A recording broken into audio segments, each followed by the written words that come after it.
Welcome back, listeners. It's Mark here for another SLP short celebrating a Super League Testimonial Year player. And this one I'm personally very excited about, as long-time listeners to SLP will know I'm a big fan of this player. We had the chance to chat with Wigan Warriors Liam Farrell about his career so far and what's coming up in his Testimonial Year. So next you'll hear my interview with Liam and maybe an exclusive on his Twitter account. Then I'll take you through his career so far and those all-important SLP stats. And with Liam's testimonial being against the Leeds Rhinos, we thought it was a good time as well to reflect on the Burrow and Jamie Jones Buchanan game too. So I'll pick up on those two legends a little to close out the show. But now, here's Liam. So Liam, thanks for joining us on the Super League pod. Welcome on the show. Thanks. I suppose we're just going to run through some questions about your testimonial season and the game you've got coming up this weekend. So I think the first thing I want to ask you is what does it mean for you to have earned a testimonial season as a one-team player with your hometown team? Yeah, it's a tough one really, just because it's hard to put into words what I'm trying to say. From being a young kid growing up in Wigan, if someone had said to me back then that you'd play all your career at Wigan for the best part of 10 years and then you'd be given a testimonial, I'd have laughed in the face. I wouldn't have believed them, but I've been very lucky to be granted one, and throughout that 10 years I've been at the club, I've had some unbelievable moments and won Challenge Cups and Grand Finals, and yeah, it's been a wonderful 10 years, but I want that to continue. Yeah, I mean, it has been a great 10 years. Can you remember going back 10 years to your Wigan debut when you scored a try off the bench at home? Yeah, out of all the memories I've got, it's still quite a lot in my mind, and when I look back on it, it was against Wakefield on Easter Monday, and at the time the squad was quite strong. The club had a revamp, and Michael Maguire had come in and he gave me a chance on that Easter Monday, and George Carman, I think he pulled out late on team run, and Phil Bailey moved to the centre, and he gave me a shot.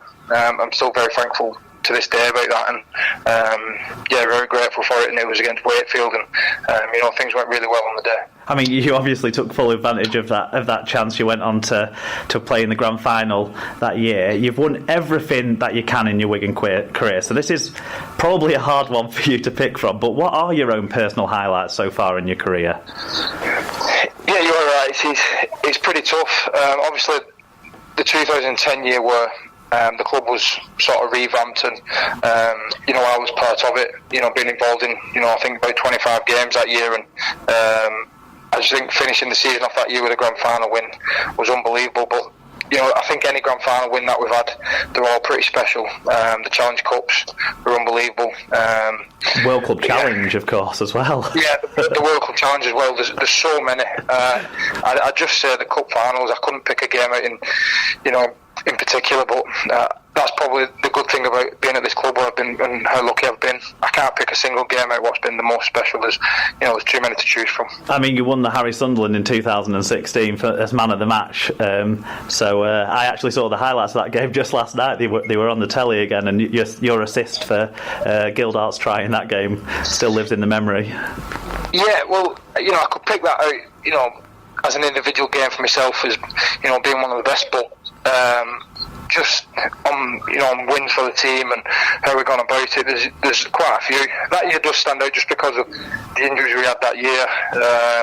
We played the year with a lot of players missing and went into the grand final probably underdogs with a young squad, and pulled off a great win against Warrington. But 2013 we had a lot of people leaving that year, and quite a few good friends of mine, and great year that year, won the Challenge Cup and the grand final. So that's a personal one of mine. It really stands out in the memory. But yeah, there's been some great highs. I mean, you're in your testimonial year, but you're still in your 20s, so there's still plenty more to come, of course. What goals do you have for the rest of your career? Future Wigan captain, maybe, now Lockett is finally going to hang up the boots? I don't even want to think about that. He's been probably one of the best leaders the club's ever had. So yeah, we'll leave that one for now. But look, yeah, like you said, I'm still in my 20s at the moment, and for me, I like to think I look after myself and keep myself in good shape, and I want the club to continue as it has been doing for the last 10 years, and hopefully I'm involved for a lot of that. And the goals for me is just keep winning trophies. It'd be nice to go back to Wembley. We've been away from for quite a few years now. We got there in 2017, but lost out to Hull.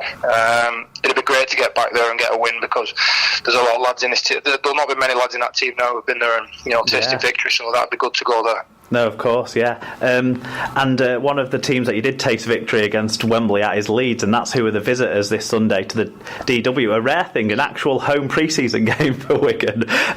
You must feel honoured to have that match take place and it be a proper home game that we don't see very often. Yeah, that's true. And when the opportunity came up, and I spoke to the stadium about it and spoke to the club, they were both very keen on me having it there, and I'm very grateful to both of them. I feel very privileged that I'm able to play the game there, and the last game there, was actually Sean Loughlin's testimonial, so I feel honoured.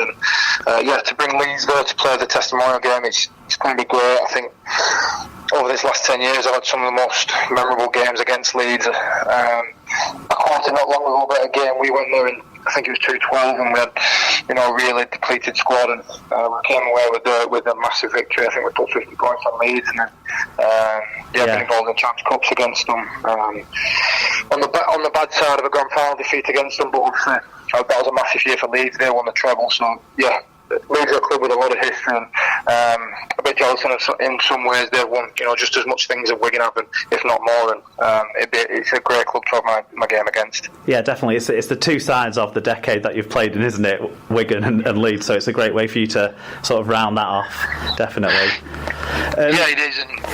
Sorry, mate. No, I was just going to say, what other events have fans got to look forward to in your testimonial year, and how can people find out more? I mean, is there any event you want to mention? Any shout outs you want to make? Well, look, this is the start of the year. The game's going to kick us off, and then about three weeks later, we've got the testimonial dinner, which is going to be a great event. That'll be down in Wigan at Killicoe. There'll be a lot of the lads there. Actually, ex-coach who coached me from being a young lad, and obviously through the first team as well. Sean Wayne will be speaking there, and a few other guest speakers. It should be a really good night, and then there's quite a few other things going on throughout the year, so I'm really excited about that, and looking forward to it, and hopefully more fans can get down to my events. So we'll look out for the FAS 2020 Twitter and Facebook pages for updates for those then. 100%, mate. Excellent. Okay, I've got a few sort of kind of the quick fire questions to kind of rattle through, I guess, for you. The first one I'm going to ask is, what's your favourite try? But then I'm also going to ask you what your second favourite try is after that try against Saints in 2011. I think your best estimate your second favourite is of course, that try in 2011 right on the hooter to win the Good Friday derby. I mean, that's a moment for any career, Yeah, it's to be honest, it gets played, quite a lot.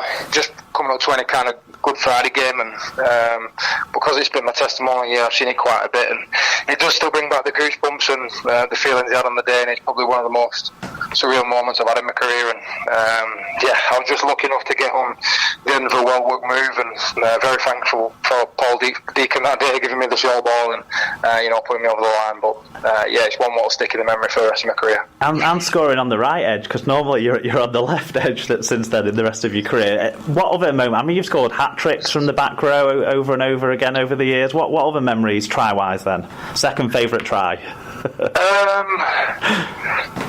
You put me on the spot there. It's a pretty tough one. There's been some good moments. Probably not as much a try, but the grand final in 2016. I got a short ball off George Williams, and I was able to put Ollie Gilder away in the corner, and it put us in a quite solid position going to the back end of the game. That one lives in the memory quite well. If you think that put you on the spot, this next one's going to be very difficult. Who's the best player you've played with?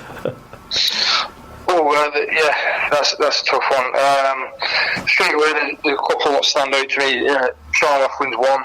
I just think all round he's a fantastic player. There's not many, out-and-out 13s left in the game, and I think they're trying to come back into the game a bit more now, but over this last 10 years I've played with him, he's been the number one in that position. He's got something ridiculous, so 7 Dream Team appearances or something, maybe 8 or 9, I'm not sure, but he's been so consistent over his career. And then Sam Tompkins would be another one. I think for 3 or 4 years he was untouchable from probably 2011 to 2014. He did some freakish things for the club, and to be able to play inside him and see him do some of the things he did was unbelievable. I suppose he's a candidate for this next one then. The best player you've played against? It would be a candidate, but then I've been lucky enough to play in some internationals and come up to the likes against Greg Inglis and Cameron Smith, and I think watching Cameron Smith while he was in the NRL, he'd probably be up there. His game's so simple, but he does things to a very high quality and high standard, and you can see why he's been up there. He's been around the best players in the world for such a long time. He causes teams so much trouble with just the simple things he does, so I'd probably say him. What about your favourite away ground to play at? Where do you like travelling to? Yes, I'd probably... It'd be Hull FC or Leeds. I think as a club we have a really good record going to Hull FC. The atmosphere there is always really good. Like I said, we've had some great wins there, but I think now, especially with Headingley being revamped, this is probably my favourite. I think I've always enjoyed going to Headingley just because of the atmosphere and the intensity of the games. There's been some really good games over the years against Leeds, and I just think now it's going to go to another level when we go there as well, especially with the stadium changing and obviously 2 quality teams. I'm hoping for a scoop on this one, because I'm going to ask you who the most annoying teammate you've had to share a dressing room with, and I hope we might get to find out who set up the Ginger Pearl Faz Twitter account. The Ginger Pearl Twitter account is probably a number of people. The main culprit is probably Sam Tompkins.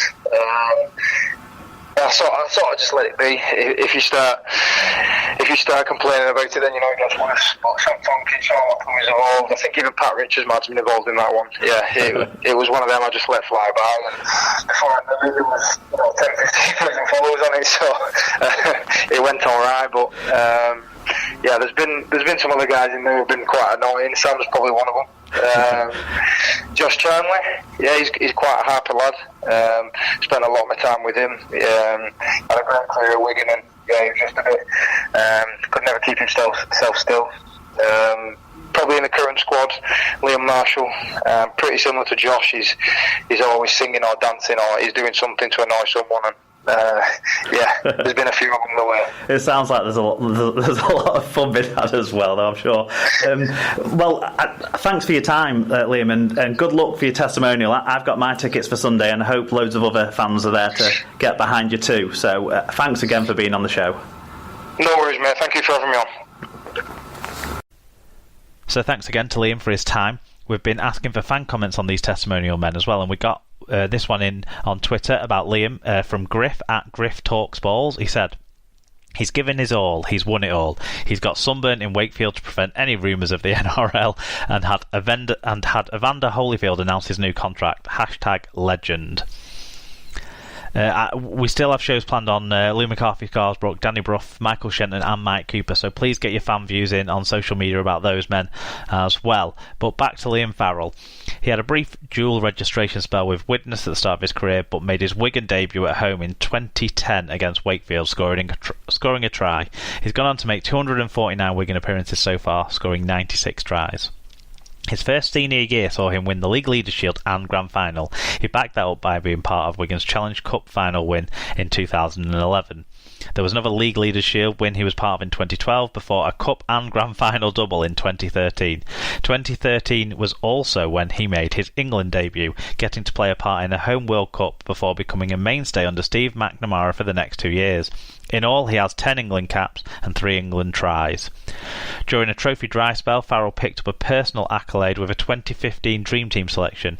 He then lifted the Super League trophy again with Wigan in 2016, winning the Harry Sunderland Award for Man of the Match in that game. Then in 2017 he completed his trophy cabinet with a World Club Challenge win in front of his hometown fans in their win over Cronulla Sharks. In 2018 he won his 4th Grand Final, and in 2019, despite playing only half the games in Super League, he earned his 2nd Dream Team selection. 2019 also saw him make his first SLP Dream Team appearance. Since SLP started in 2014, Farrell has been remarkably consistent and leads the way in attack and defence stats for second row forwards in most seasons. On average, since the start of 2014, he makes over 100 metres per game at 7.5